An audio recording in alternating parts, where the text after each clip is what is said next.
Mouammar Kadhafi appelle les habitants de Tripoli à nettoyer la capitale des rebelles. Troisième message audio ce soir en 24 heures. Les rebelles qui se sont lancés à l'assaut de la capitale libyenne. Aujourd'hui, de nombreux quartiers sont désormais entre leurs mains. La fin du régime est proche selon l'OTAN. Bonsoir à tous et bienvenue sur 24, une édition en grande partie consacrée à la Libye. Aujourd'hui, le régime de Mouammar Kadhafi serait-il donc en train de vivre ses dernières heures? Depuis hier soir, les rebelles se sont lancés à l'assaut de une opération baptisée Opération Sirène et dans laquelle l'OTAN serait également impliquée. Vous voyez sur ces images les scènes de liesse à Tripoli, la foule qui salue des insurgés qui auraient par ailleurs capturé aujourd'hui deux des fils de Mouammar Kadhafi, dont Saïf al-Islam. La garde du dirigeant libyen se serait également rendue, selon les rebelles. Je vous propose tout de suite d'écouter le témoignage d'une habitante de Tripoli. Ils sont arrivés, ils sont passés, on les a acclamés et ils sont tous en direction en fond sonore et qui n'arrêtent pas de nous motiver. On expliquait que les imams justement saluent cette arrivée des rebelles. Tous les habitants saluent l'arrivée des rebelles aujourd'hui? Oui, bien sûr, Tripoli a toujours été tous contre le gouvernement de Kadhafi. Il y a bien eu un mouvement le 15 février au début de la révolution, mais malheureusement le manque d'armes et le fait d'être cerclé par un grand nombre de brigades Kadhafi, ça fait que tout le monde a été obligé de garder profil bas. Est-ce que vous avez pu assister à des combats entre les rebelles et les milices pro-Kadhafi? En ce moment dans les rues, il se passe quoi? Alors on les a entendus, les combats, je ne les ai pas vus sous mes yeux. Tout ce que je peux vous dire, c'est que j'ai un pont en face de moi. Je suis sur le toit et je vois un grand nombre d'insurgés avec le drapeau à la main et qui facilitent la route à tous les insurgés qui viennent de l'ouest. Est-ce que vous avez vous avez pu contacter d'autres habitants de Tripoli? Est-ce que vous savez si l'ensemble de la capitale est aux mains des insurgés alors qu'il est? La grande majorité de la capitale est libre. Je suis en contact permanent avec de nombreux jeunes insurgés qui sont là dehors, risquer leur vie pour nous, pour notre liberté. Alors les combats avaient commencé dans la nuit de samedi à dimanche à Tripoli. Retour sur ces dernières heures qui marquent sans aucun doute un tournant en Libye.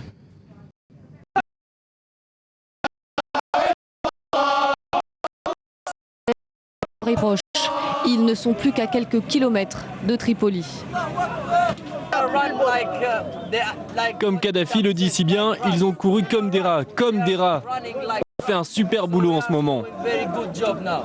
Il y a tout juste quelques heures, les rebelles ont réussi à prendre le contrôle de cette caserne aux portes de la ville, sur la route reliant Zawiya à Tripoli. C'était l'obstacle le plus important avant la capitale. Les insurgés ont fait le plein d'armes et de munitions. Et après de lourds combats, les rebelles venus de l'ouest ont réussi leur percée dans Tripoli. Dimanche soir, le régime semble plus isolé que jamais. Mais Mouammar Kadhafi refuse de s'avouer vaincu. Le colonialisme essaye d'avancer sur Tripoli pour amener ses soldats et coloniser notre chère Libye. Nous ne permettrons pas cela. Nous nous battrons jusqu'à la dernière goutte de sang. L'ancien bras droit de Kadhafi, Abdel Salam Jaloud, désormais du côté des insurgés, s'est exprimé à la télévision italienne. Il prédit que le guide libyen sera renversé dans les 10 jours qui viennent. Les rebelles sont quant à eux plus optimistes. Ils espèrent obtenir dans les 24 heures la capitulation de Mouammar Kadhafi. Et nous sommes maintenant en ligne avec Vincent Hugeux, grand reporter à l'Express. Monsieur Hugeux, bonsoir. Vous connaissez bien le monde arabe, vous connaissez bien la Libye. La fin de Mouammar Kadhafi est quasiment faite apparemment. Est-ce que vous avez une idée d'où se trouve le dirigeant libyen à l'heure qu'il est ? Honnêtement, pas la moindre idée à ce stade. Vous savez que depuis l'origine de ce conflit, Mouammar Kadhafi a juré qu'il resterait au milieu des siens, qu'il ne fuirait pas, qu'il refusait même toutes les hypothèses d'exil, qu'ils soient sud-africains, zimbabwéens ou vénézuéliens, que sais-je encore. Pour autant, il est clair que comme d'autres despotes détrônés avant lui, il se peut qu'il soit un jour tout simplement, et un jour très proche d'ailleurs, arrêté.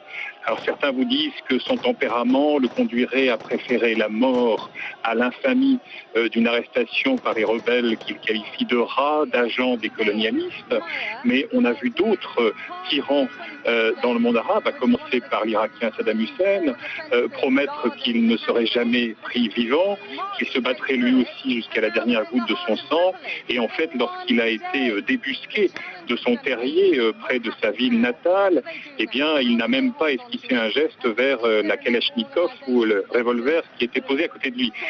C'est dire que au moment où l'on parle, j'ignore totalement où se trouve Mouammar Kadhafi. Est-il toujours à Tripoli? On sait qu'il a de nombreuses caches dans la capitale. Aurait-il été exfiltré vers un de ses fiefs, Sirte ou Seba, un peu plus au sud? Serait-il déjà, comme une rumeur récurrente le voudrait, sorti du territoire libyen? Très honnêtement, je l'ignore. Alors revenons maintenant, si vous le voulez bien, sur l'avancée des rebelles aujourd'hui vers Tripoli, une avancée qui a été très rapide. Comment l'expliquer ? Alors, il y a à l'évidence une accélération de l'histoire qui est sans doute liée à une amélioration de l'organisation opérationnelle de la rébellion. Souvenez-vous que, d'ailleurs à juste titre, on avait pas mal glosé jusqu'alors sur l'amateurisme de la rébellion. Certes des gens motivés, mais dont fort peu avaient une expérience militaire, un savoir-faire. Or, il se trouve que notamment depuis la poussée par les montagnes Djebel Nafoussa, par le sud-ouest, on s'aperçoit que la coordination est meilleure. Il y a eu, on le sait, des parachutages d'armement qui ont certainement produit leur effet. Il y a ce matraquage permanent par l'OTAN qui a bien sûr considérablement affaibli les capacités de résistance de Kadhafi en coupant les lignes d'approvisionnement, en anéantissant des armes lourdes, de l'artillerie, des chars, etc., etc. Et il est clair que depuis quelques jours, on assiste à une convergence d'attaques qui viennent de l'Est, notamment depuis l'enclave rebelle de Misrata, qui était dans l'étau depuis des mois et qui a réussi à desserrer cette étreinte pour aller notamment gagner des positions dans le sud et vers l'ouest. Cette montée donc que j'évoquais à l'instant depuis les montagnes berbères du Djebel Nafoussa, une poussée également depuis l'ouest, depuis le sud. Donc de plus en plus, Tripoli apparaît comme l'ultime bastion de ce régime. Et un bastion, on l'a entendu d'ailleurs dans un des reportages à l'instant, qui certes apparaissait comme acquis à Kadhafi, mais tout simplement parce que le système de contrôle politique, sécuritaire, et je dirais même le système de terreur qui s'exerce sur la population, empêchait celle-ci de s'exprimer. Un dernier point très bref, on évoque aujourd'hui le soulèvement donc du quartier de Tadjoura dans l'est de Tripoli. Eh bien, il faut se souvenir qu'au tout début de la crise, Tadjoura s'était déjà soulevé, mais à l'époque, la répression avait été d'une telle violence que beaucoup de Tripolitains considéraient qu'il ne faudrait prendre les armes que le jour où ils seraient certains de l'issue du combat. Je me souviens que pour avoir séjourné à Tripoli au début des opérations militaires alliées, des contacts libyens que j'avais pu voir à l'époque me disaient, tu comprends, après ce que nous avons subi au début du conflit, nous ne sommes pas non plus voués au sacrifice. Il faut que le sacrifice ait un but et ait une fin, et il faut qu'il aboutisse. Et donc c'est sans doute ce qui explique que des quartiers traditionnellement rebelles comme celui-là, aujourd'hui, eh bien, sortent au grand air et accueillent dans une forme d'euphorie l'avancée des rebelles. Monsieur Hugeux, l'OTAN a également joué un rôle très important de soutien aux rebelles. Est-ce qu'on peut parler d'une victoire aujourd'hui? Est-ce que ça peut donner des idées, notamment en ce qui concerne la Syrie? Je pense qu'il n'est pas pertinent d'établir, si on s'en tient à la seule morale, un parallèle entre la configuration libyenne et la configuration syrienne. D'abord, sur le plan diplomatique, la Russie et la Chine, qui s'obstinent à ne pas condamner le régime de Bachar el-Assad, invoquent précisément le précédent libyen pour expliquer, vous nous avez forcé la main à l'époque avec un mandat qui ensuite était en quelque sorte violenté et porté au-delà de ce qui avait été convenu entre nous. Donc, pas question de rééditer cette opération. Il faut surtout souligner que les enjeux géopolitiques de la Syrie, quand on regarde son étranger proche, son voisinage, sont perçus comme beaucoup moins complexes à gérer que les enjeux libyens. Et pourtant, même le régime de Mouammar Kadhafi a résisté bien plus longtemps que les Occidentaux ne l'espéraient en mars ou en avril dernier. Donc je ne pense pas, hélas encore une fois, au regard du sort des civils syriens qui méritent compassion que leurs frères libyens, je ne crois pas, hélas, qu'on pourra tirer des conclusions pour une raison très simple, c'est que l'OTAN, à ma connaissance, n'envisage absolument pas de s'engager militairement sur le front syrien. Monsieur Hugeux, merci infiniment pour votre analyse. Je rappelle que vous êtes grand reporter à l'Express et je vous rappelle à vous l'information principale de cette demi-heure. Mouammar Kadhafi s'est exprimé à nouveau ce soir. Troisième discours en moins de 24 heures. Un message audio dans lequel il appelle les Libyens à sauver Tripoli et à nettoyer la capitale des rebelles. Il s'agit d'une obligation pour tous les Libyens, a-t-il déclaré. C'est une question de vie ou de mort.